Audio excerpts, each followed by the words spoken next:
It's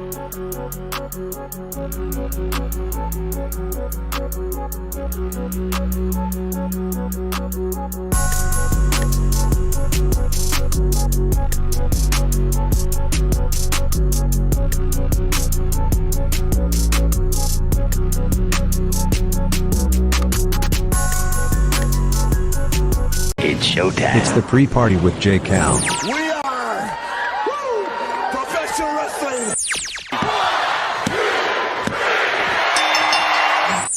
I'm building an alliance. You are tuned into The absolute top of the mountain, the ultimate professional wrestling. Alliance-wrestling.com.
Yes, I was saying Thunder Rosa is the greatest. In fact, Thunder Rosa is the first NWA champion all across the board to get a title scheduled for defense. In case you were wondering, this is the pre-party with your boy Jay Cal, and we're broadcasting live from the Alliance-Wrestling.com studios. Remember, the Alliance-Wrestling.com is your number one source for news and information for the National Wrestling Alliance and the United Wrestling Network. Guys, I've been testing this thing out all morning, and I still butcher it. So I thank you for being patient. Thank you for hanging on. Here it is. Here it is. The new rig is set up. You see the cool lights? Isn't that awesome? Guys, I'm so excited. We're definitely upgrading the game, and now if we could just get someone competent behind the microphone to run this show, we might have something. Now, of course, as always, we're here to talk NWA with you, the hashtag NWA fam, and I'm already seeing that you guys are here. You're showing your support for not only the National Wrestling Alliance, but me, Jay Cal, so I greatly appreciate it. And if you guys want to throw a thumbs up on this video if you're enjoying the content, hit subscribe if you enjoy the content, and you can subscribe to this show, but you could also check us out on all social medias at the Alliance blog. Now, I did start the show off, once you guys finally could hear me, talking about Thunder Rosa, and it's pretty cool that Thunder Rosa's here in the chat room. The interview we have done that we did with Thunder Rosa will be up soon. I've been having issues with tech all month, but it should be up soon. And it's a really great interview, and I hope you guys will check it out and take a listen to it. Of course, Thunder Rosa, besides her being an amazing performer and a good-hearted individual, this Mission Pro Wrestling thing is no joke, guys, and I really urge you all to make sure that you sign up for this show. Make sure you get to be a part of this show that's coming up on I don't have the website's name, but I'm going to try to pull it up real quick. Just because we're finally getting some NWA activity. We're getting a women's championship match, and that's huge, guys. That's super huge because the belts, everything has been stagnant. Everything's been on hiatus, and I know it's not the champion's fault. And you know what? It's not even the NWA's fault. But it is time for some activity to return, and I'm happy to report that on September 18th, via the Wrestling Network, Mission Pro Wrestling presents Hell Hath No Fury, featuring our women's champion Thunder Rosa defending against Lindsay Snow. Now, as we reported on Alliance-Wrestling.com, Lindsay Snow has ventured into an NWA ring before. In fact, she was part of the Circled Squared tapings, and that match never aired. It was mostly left as a dark match. So we'll see what happens next with the NWA. We'll see what happens next with Thunder Rosa. But this week, inspired by my friend Wil Martin, who Will and I do a Instagram live show every Friday at 3 o'clock Eastern, noon Pacific, and it's called the Friday Hot Tag, and Will and I will go back and forth every week about topics that are near and dear to us. Last week we talked about the prestige of the NWA television title versus the prestige of the NWA National Heavyweight Championship, and we kind of went back and forth, and Will is a very pro TV guy, and I love the belt, and I think Zicky Dice is an amazing champion, but I'll be honest, I'm more of an Aaron Stevens guy, and I'm glad to see that our NWA championship is held by someone with such high esteem as Aaron the Shooter Stevens, and I'm really looking forward to seeing what happens with Aaron Stevens as we go further.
How about now? Hey. Let me see. It looks like it's working. Okay, I'm going to just pretend like it's working. Now, when we talk about the NWA National Heavyweight Championship, we talk about the lineage kicking off, right? Not back in 1980 when Jim Crockett Promotions debuted the championship, but we're talking more appropriately back at Crockett Cup.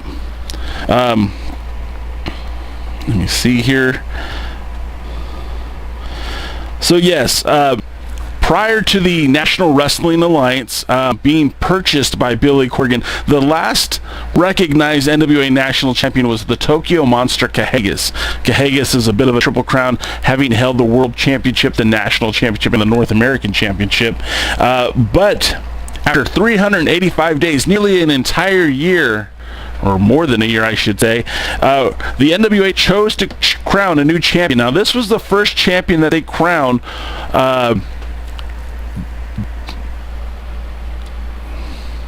Thank you, D-Cam. Georgia debuted the title. Now, this is the first champion that the new era of the NWA crowned.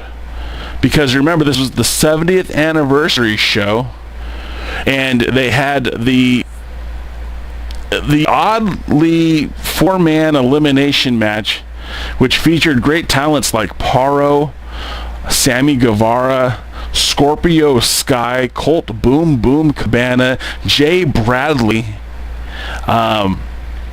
and a couple other guys whose names I'm drawing a blank now. Oh yeah, of course Ricky Starks, and there was a few other folks in that matchup, and so Willie Mack walked away from Nashville, Tennessee as your NWA National Champion. Now the significance of that is he's the first champion that the NWA crowned, because the title the title that Thunder Rosa is holding right now, that women's championship, has direct lineage to the championship that Jazz held. She was never relieved of that title. Tim Storm was never relieved of the title that he held. So there was no break in lineage from the Bruce Tharpe era to the Billy Corgan era. And that's kind of interesting to note too, because so Willie Mack was the first champion that this era crowned. And so Willie Mack, they had a lot of big plans for Willie Mack, but unfortunately his contract with Lucha Underground kind of prevented him from going forward with a lot of those plans. Now remember, he defeated Sam Shaw for that title. In fact, I'm sorry, I'm losing my train of thought here, guys.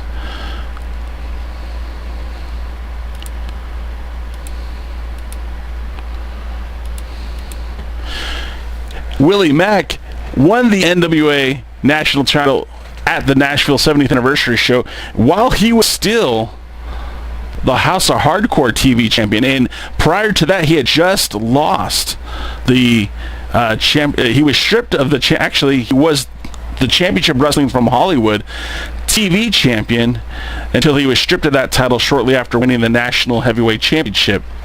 Now, taking that title again, he defeated Sam Shaw in the finals, went on to wrestle against Sam Shaw in Hollywood, defeated him, was able to defeat guys like Matt Cross, Rhett Titus, Josh Alexander from the north of Impact Wrestling, and of course, he fell suspect to Colt Boom Boom Cabana, winning that championship. Now, it should be noted that Willie Mack was able to take that title, and really he defended it in Canada, he defended it in Pennsylvania, Florida, Hollywood, Clarksville, Tennessee, North Carolina. Obviously he didn't go exactly where he wanted to, but then we got Cabana, who wins the title. And Cabana, the significance between Colt Cabana winning that championship and Willie Mack having held that championship is Cabana was a former two-time world's heavyweight champion, and having that world's heavyweight title around his waist kind of brought some legitimacy to the national championship. It was a new belt. I mean, literally, both in design and history. I mean, we say that it has direct lineage to Cahagas, but the NWA was now focusing on trying to establish this championship as something new and meaningful. And there's no better person for that belt to be on than Colt Boom Boom Cabana. And his series of runs, it didn't last very long, because then he was challenged by James Storm, and it didn't take James Storm very long to take that title from Cabana. Now, he took it from an injured Cabana, and that was really one of the only storylines going on at that moment for the NWA, was that James Storm and Colt Cabana were feuding for that national title while James Storm was making overtures at Nick Aldis. Cabana even had challenges for Nick Aldis in the 10 pounds of gold. But it wasn't until, James Storm wins that title, this sets up NWA Power, because now you have your champions in place. You have Nick Aldis as your world's heavyweight champion. You have James Storm, who is now the champion. He won the belt in Ring of Honor. You have the Wild Card, who won the tag team titles from Villains Enterprise, also in Ring of Honor. And then you have your women's champion, Allison Kay, who won that title at the Crockett Cup in the previous year.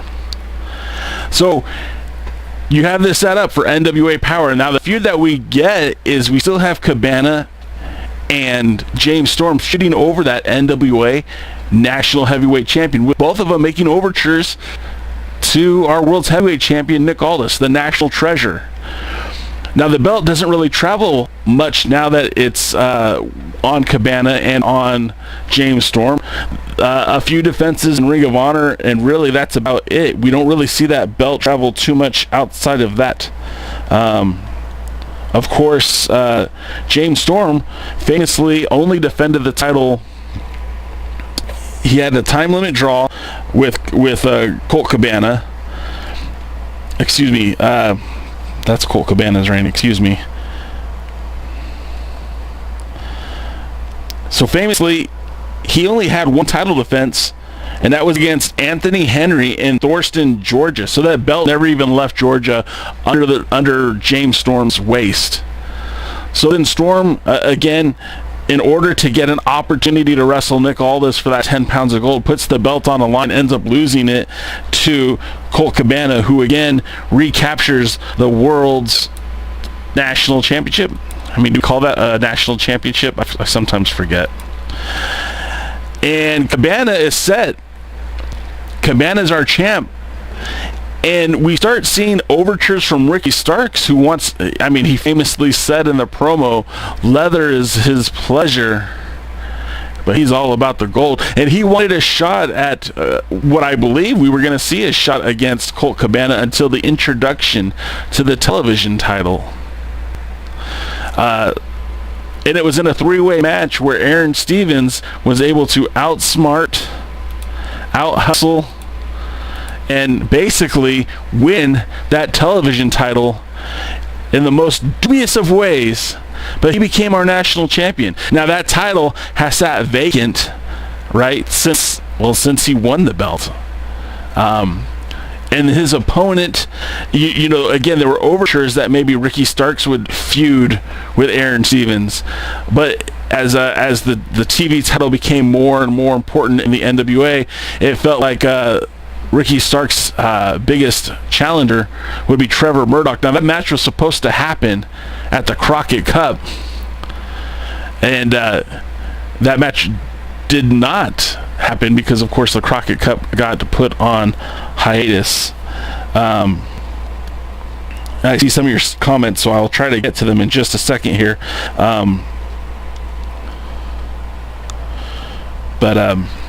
Yeah, so the national title, again, rich with history in such a short amount of time, established in 2018 at the Crockett Cup, at the NWA 70th anniversary show with Willie Mack, our current champion now, Aaron Stevens, and what will be next for our national champion, we only could guess that the match from the Crockett Cup will eventually happen, whether it be an NWA Power or maybe an NWA affiliated promotion, where we'll finally see Aaron the Shooter Stevens take on Trevor Murdoch for that NWA Mongrovian third degree national world championship with the 3 stripes. But I see that you guys have been very, very active here in the chat room, so I'm going to jump on that and read some of your comments. And first, I want to say thanks again for everyone being here on hashtag NWA Tuesday. Wrestling with NWA reminded me that, Wrestling with MMA reminded me that it is hashtag NWA Tuesday. I'm sorry about the sound, guys. It's not the equipment, it's the user. So hopefully you guys can hear me fine now. Let's see. Wil Martin's here. What's up, brother? Everyone's here. You guys are great. I appreciate that. The audio's back. DK said Georgia debuted the title. Robert Simpson, good afternoon. Willie Bowen says Brent Albright, Adam Pierce, Rob Conway were great NWA World Heavyweight Champions, and I'm not disagreeing with you at all, Willie. That's a great observation. DKM said, didn't someone defend the title in Championship Wrestling from Hollywood? Willie Mack defended the title in Championship Wrestling from Hollywood, and outside of that, nobody else has. Colt Cabana defended the title in Ring of Honor against NWA talent. James Storm defended the title outside of the NWA, but still in Georgia. And although Aaron Stevens has wrestled for Championship Wrestling from Hollywood, he did not defend the television title, the national title, while he wrestled in Hollywood. So that was that's a little brief introduction, a brief history of Aaron Stevens, the national heavyweight champion, the third degree Mongrovian national championship. Now I'll be honest, guys, this has been a trying week for me, so I'm sorry that this is a little out of sorts. Usually I feel like I'm a little bit more prepared for the shows. Today, not so much. So it's been about a week since the announcement that Eddie Kingston will be wrestling for All Elite Wrestling. Eddie Kingston was the guy that I was hedging my bets on. Eddie Kingston was a guy who I was hoping the NWA would spend some time on and focus on and make him part of what would be next for the NWA. Eddie Kingston is signed to AEW. The likelihood of Eddie Kingston challenging for the 10 pounds of gold or playing a significant role in the National Wrestling Alliance seems down to nil. So what is next for the NWA? What's going to happen with the National Wrestling Alliance? It does seem that some of the marquee opponents that could have brought people back to the NWA when it does return are being marginalized, guys. They're disappearing right before our eyes. Ricky Starks, who I believe the NWA had a lot of hope for as the future of the brand, is now part of AEW. And despite rumors of where or if or who, Zicky Dice, his future with the NWA is questionable at best. So who is that top challenge for Nick Aldis within the NWA? Now, there's a slew of talent who recently have departed the World Wrestling Entertainment that's still out there and still available for wrestling. But who brings that cachet in the NWA? Who's the guy that could make a believable match with Nick Aldis? And by believable, I mean can sell those tickets with a promo. Who do you guys think can be the next challenge for that 10 pounds of gold? Because honestly, we don't know the availability of Ring of Honor talent to the NWA when this all gets settled. We don't know the availability of currently signed performers in other promotions like Impact Wrestling or AEW or MLW. We don't know. So who within the National Wrestling Alliance, who under contract, who representing the NWA today can make you believe?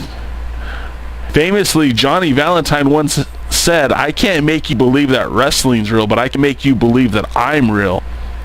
Who can make you believe that they're real? I'm going to read some of your comments here. Willie Bowen says, Allison Kay defended the NWA Women's Championship against Heather Monroe on Championship Wrestling from Hollywood. You're correct, Willie. We were talking about the National Championship. Interestingly enough, Jazz defended the Women's Championship in Hollywood against Heather Monroe as well. Willie Mack was great, but the Nature Boy Paul Lee and the Rock and Roll stole the show. Oh, Wrestling with MMA. Are you talking about the Talkin' Shop show? Talkin' Shop Mania. Yeah, I was really hoping that there might be some implications from that show that would reverb into the National Wrestling Alliance. I mean, it was in Atlanta, and I just wish somehow, someway, Nick Aldis could have made a defense on that card. I know it was supposed to be the world's worst pay-per-view, but I hate seeing that our champions have been stagnant for so long. Ryan Romano says, in my opinion, Eli Drake. And I have to agree with you. I do think Eli Drake is one of these guys who brings a lot to the table, and I don't want to say that he's being underutilized. I just think that being the role as challenger for the 10 pounds of gold might be more of a necessity than being a tag team champion. Wrestling with MMA says, I would love to see Trevor Murdoch go after the 10 pounds of gold. Another terrific answer. And the match that these two had, Nick Aldis and Trevor Murdoch, on the famously censored episode of NWA Power where Jim Cornette was, we won't get into what was said, but that match was highly overlooked because of what happened, because of the controversy.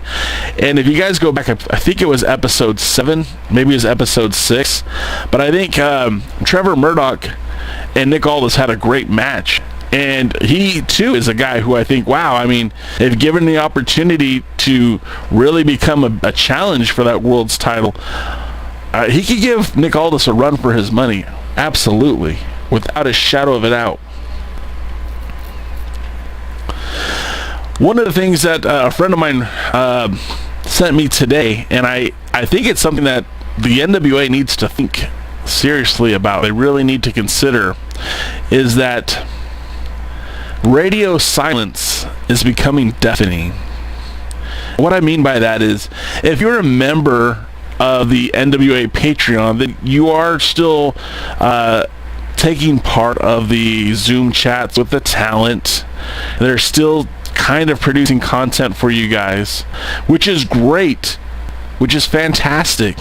But there is a larger audience connected to the National Wrestling Alliance who have basically, all they've heard since quarantine was that, one, David Logano was stepping down at the NWA was restructuring, and two, Billy Corgan made the formal announcement that the NWA hadn't closed and that they were coming back. But since then, if you are not a member of their Patreon, if you're not a resident of Carneyland, you're not hearing a whole lot about the National Wrestling Alliance. And that can be problematic.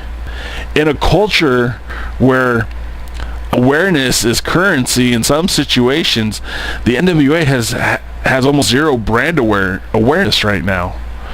We, as the diehards of the NWA, who have been throwing that hashtag NWA fam on our posts, sharing photos and sharing videos, talking about the good times, have been perpetuating the brand more so than the brand has been perpetuating itself.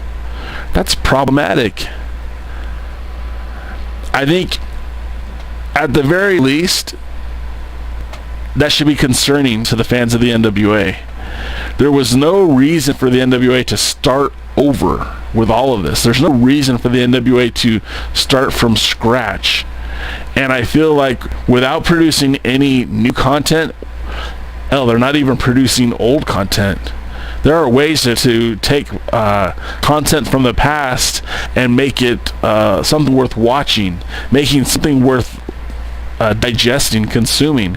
You know, I've said it many times on the show to, medium response, but the NWA, if I'm Billy Corgan right now and I have some, I guess, 15 world title matches, give or take 5, there's quite a few NWA world title matches that were recorded completely, whether it be pay-per-view, NWA Power, Championship Wrestling from Hollywood, maybe even some matches from Ring of Honor, that these matches could be, I don't know, edited, that's the wrong word, reproduced with maybe commentary with Nick Aldis. And having Nick Aldis describe the match and what was going on in his mind and what was going on at the show and how they prepared for this. And I know that's not new content, and I know it's not earth-breaking, but it's something that would at least appease a rabid fan base who's looking for content. What do you guys think? Is there anything the NWA could put out right now without releasing new shows that would make you excited? What are your comments? I'm going to read some more.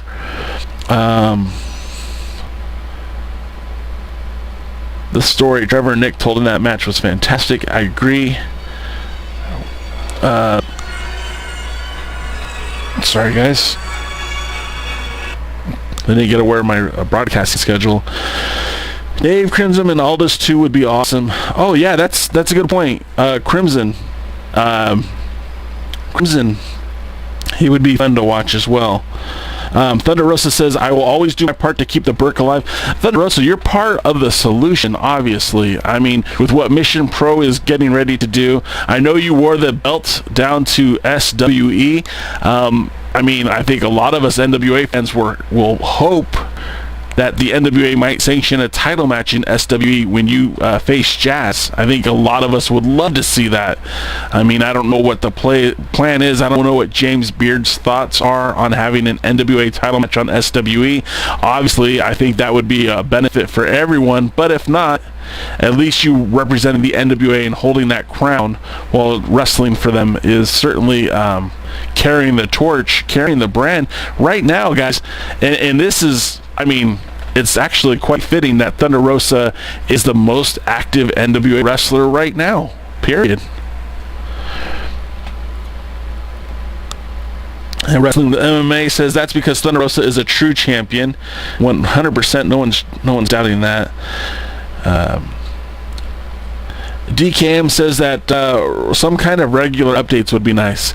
And I think as a fan, we're not insiders. I don't think any of us are. I mean, maybe Gary Horn's an insider, but the rest of us are fans, and we're trying to share our fandom with others. Without regular updates, it's hard. Now, I mean, let's all celebrate for a minute that Thunder Rosa is defending that championship, but what else is there to talk about in the NWA right now? I mean, honestly, what else is happening?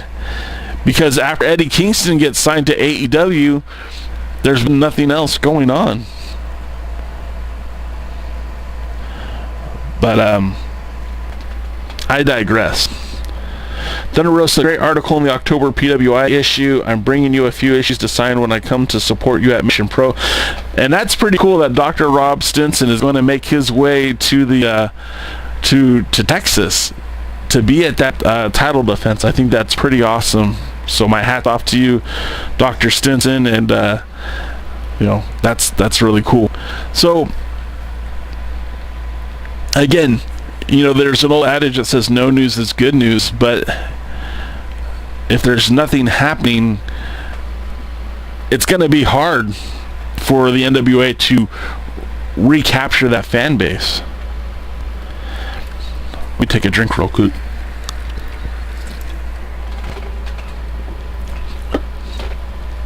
All Japan Stan says, let's talk about why Aldis can't defend the title. What's the excuse this time?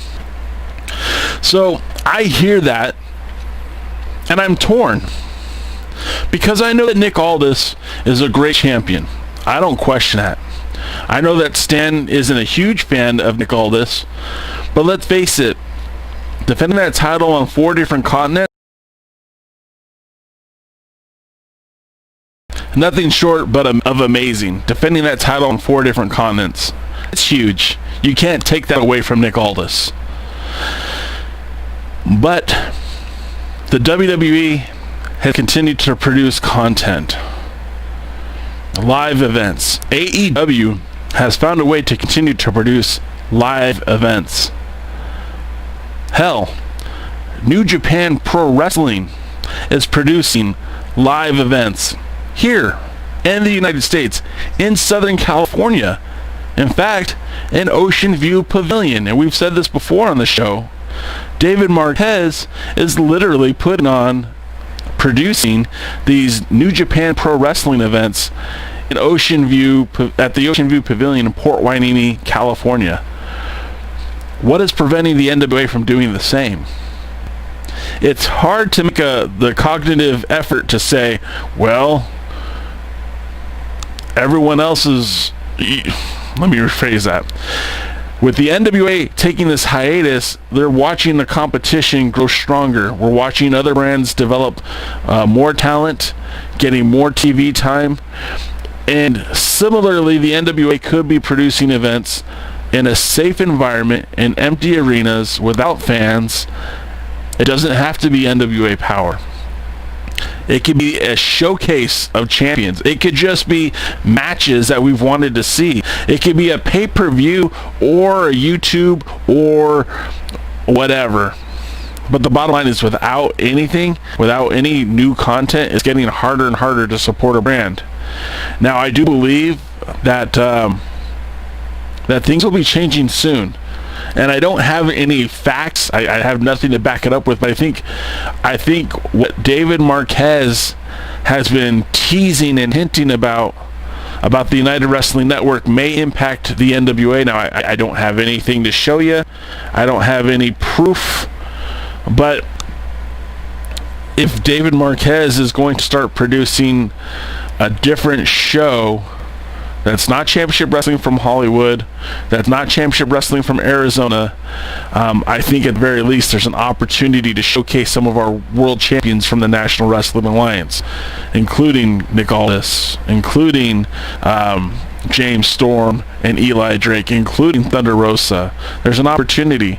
And if it's in Hollywood, or if it's in Atlanta, if it's in Clarksville, Tennessee, it doesn't matter. I think that there should be an opportunity for the NWA the opportunity is there. I think it's time for the NWA to jump on it. You know, the House of Morton, where they're training, you know, where Ricky Morton's training wrestlers right now, is a place that they could probably shoot empty arena matches. And it's in Tennessee. It wouldn't be far for the world champion to travel. If you don't like that idea, Mission Pro Wrestling in Texas. Yes, Thunder Rosa's place. Couldn't they work out a deal to have a few matches at Mission Pro and release those on the YouTube channel in lieu of NWA Power? We already discussed in Hollywood. I mean, New Japan Strong is basically using the same exact venue that Championship Wrestling from Hollywood tapes at, and it looks beautiful. Why can't they do that? Somebody floated me the idea of wrestling at the High Spots gym in North Carolina and doing some empty arena TV tapings there. So, I mean, we've already just established 4 different venues that shouldn't be hard for Billy Corgan to get wrestling into. And as a fan who is very loyal to the NWA and very proud of the NWA, now's the time. Now's the time. There are safety measures in place. You know, there's the thermometers, there's checking for symptoms, there's COVID tests. Play it safe, but get back in the ring. And it could be, you know, I could ask David Marquez how long it takes for them to film the TV that they're doing for New Japan Strong, but I bet you it's about 4 hours in a day. And I bet you they could probably do that over a few days in Hollywood and have a whole season of NWA Power or some sort of showcase of the NWA without interrupting anybody else's television taping time. And you can do it safely, and you do it with COVID tests, a doctor in hand, and you know, maybe I'm asking for too much. You know, maybe I am. Maybe it's me. But I think that we have to at some point move forward. We have to at some point, not the fans, but the NWA has to do something. And I'm at a loss for words, because I really feel like between this podcast and what the Bearded Trio do later this afternoon, we've kept the NWA out there. We keep plugging the NWA, but I think it's time to see a return on that investment. Now, again, if you're, like I mentioned, if you're part of the Patreon group, yes, you're getting these live chats, but that's not wrestling. And it's cool to hear what Thomas Latimer has to say, or Camille, or Allison Kay, or maybe even Thunder Rosa. I'm all for it, but we need to have the wrestling in the ring. And I see Thunder Rosa say, let's do it. And that's awesome, because she's on board too. Because she, you know, I'm sure the wrestlers want to work. The wrestlers, I'm sure, are itching to get back to it. It needs to come from somewhere. And hopefully the reorganization with the NWA is moving forward. Hopefully these guys are gearing up to relaunch. You know, again, I'm not privy to the information that the NWA has discussed internally, but something's got to give. We need it.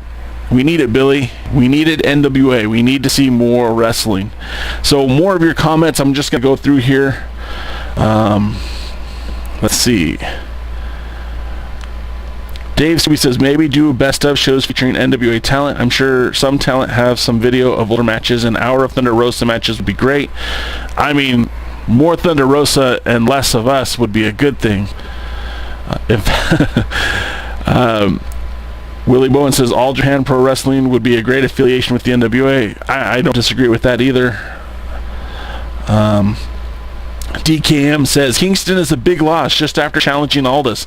Yeah, and you know, I don't know what Kingston's plans were when he made those challenges. Maybe he was just shooting in a barrel.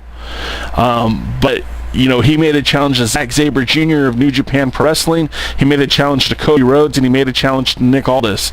And I think any one of those matches would have been good. Of course, we got Cody versus Kingston, and it was a great match. And obviously Kingston had such a great showing, and the fan support was behind him because now he's signed with AEW. But I'm always a little bit sad that we didn't get Aldis versus Kingston, because again, like we've said in the past, that the promos alone would sell that match. People like Nick. All Japan Stan says a lot of companies are running shows. He has no excuse, or does he think he's too good without a crowd?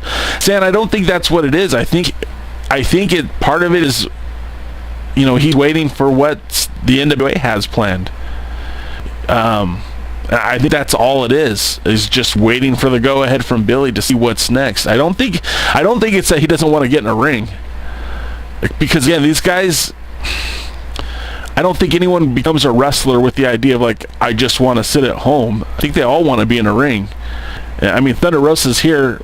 Thunder Rosa, answer the question for us. If you had an opportunity to get back in the ring, wouldn't you? I mean, you do have that opportunity, but you know what I'm saying. Let's see.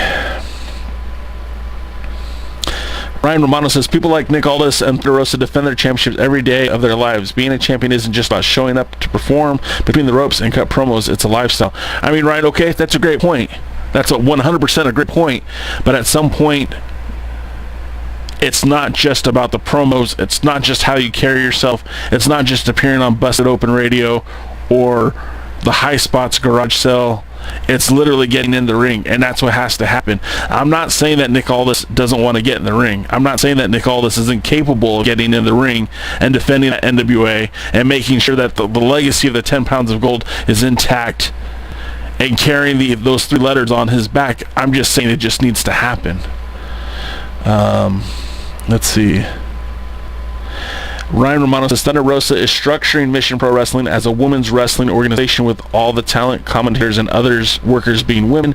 If NWA and Mission Pro were to partner, it seems like it would go against what's Lemire Ramirez is trying to accomplish there. But that's just my opinion. And I mean, that's a good point too. That's a great point. But I don't think those ideas are contrarian. I think that Mission Pro is a women's promotion, and it should be a women's promotion. Everything that Thunder Rosa has discussed and planned for Mission Pro stays the same. I think having a match there, recording a match there, does not take away from that. I don't think having Nick Aldis defend a title against whomever, Tim Storm would be out of the question, but a Texas-based talent would hurt Mission Pro's mission in any way, shape, or form if it just taped at their show. It's not part of the Mission Pro pay-per-view. It's not part of their offerings. It's just taping a match. I don't think that fights any of it. DKM says, I think putting on a special feature match under the circumstances would be okay. Yeah, Thunder Rosa's here in the room, in the chat room. If you're still here, Thunder Rosa, what do you think? I mean, if the NWA offered the opportunity to showcase a the World Heavyweight Championship, the Males Championship on your program, or just given the opportunity to tape it, what am I trying to even say? And there it is. Thunder Rosa said exactly what I was trying to say. And Mira, that's why she's the champion and I'm just some dumbass behind a camera.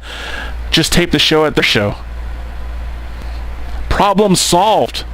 Problem solved. Hey, an NWA episode at Mission Pro. It doesn't hurt the mission of Mission Pro. In fact, it probably solidifies it, saying that, hey, they're a world-class organization. Look, NWA is using their facilities to tape a match. Tape matches. Thank you for saying that, Thunder Rosa. DK saw your match with Miranda Gordy. He didn't say if it was good or bad. DK, was that a good match with Miranda Gordy?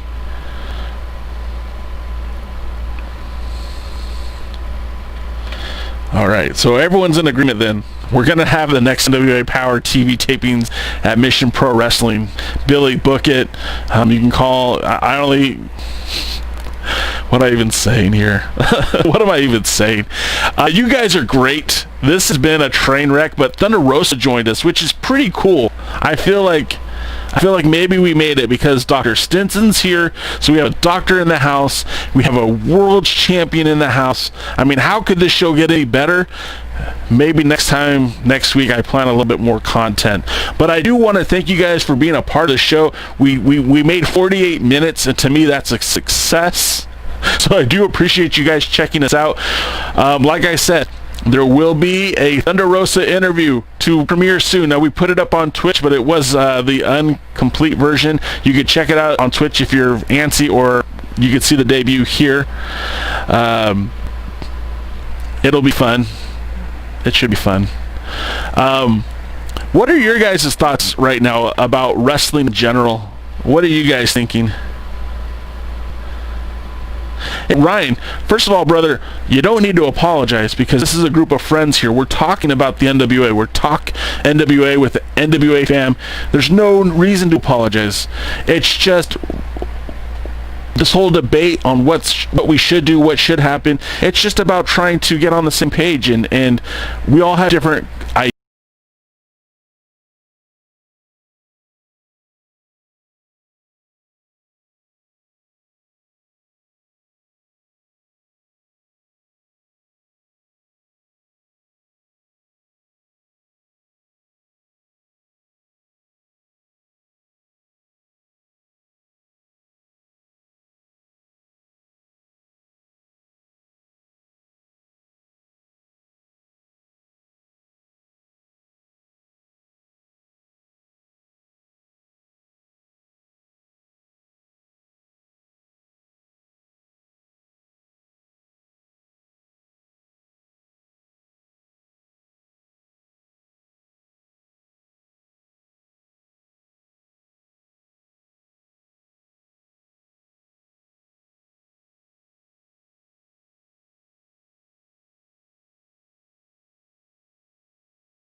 How about now? Can you hear me now?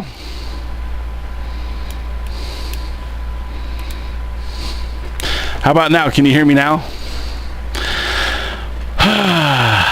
So, because this is such a train wreck, we're going to just say goodbye now. Woo! All right, guys. Hey, thanks again for tuning in to the train wreck. I do appreciate you guys very much. I hope you have a great week. Stay tuned for later this evening with the NWA pod, as they're going to talk about wrestling from the, I think from the 90s, from the 80s.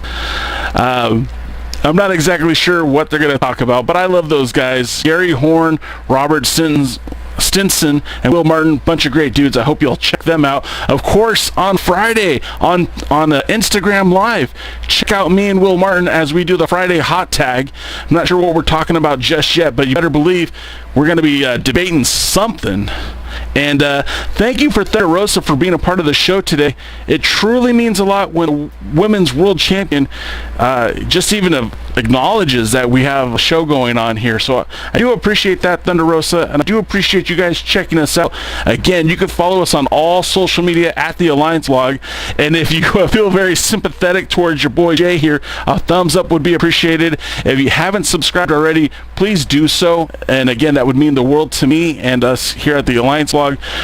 Stay tuned for tomorrow. We will have the Thunder Rosa interview up in its entirety here on YouTube, and as well as in the next coming weeks, we will start releasing some more from the vault content, meaning we're going to pull out some interviews from the past, remaster them, and put them up here on YouTube and our Twitch channels to make sure that you guys have an opportunity to to check out some of the things we've done in the past.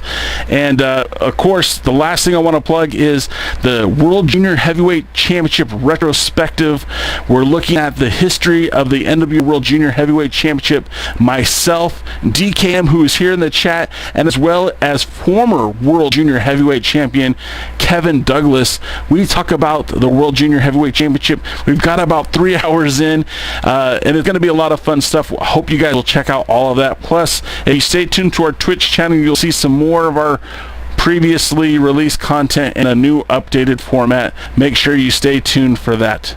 So, until next time, guys, I'll see you at the matches.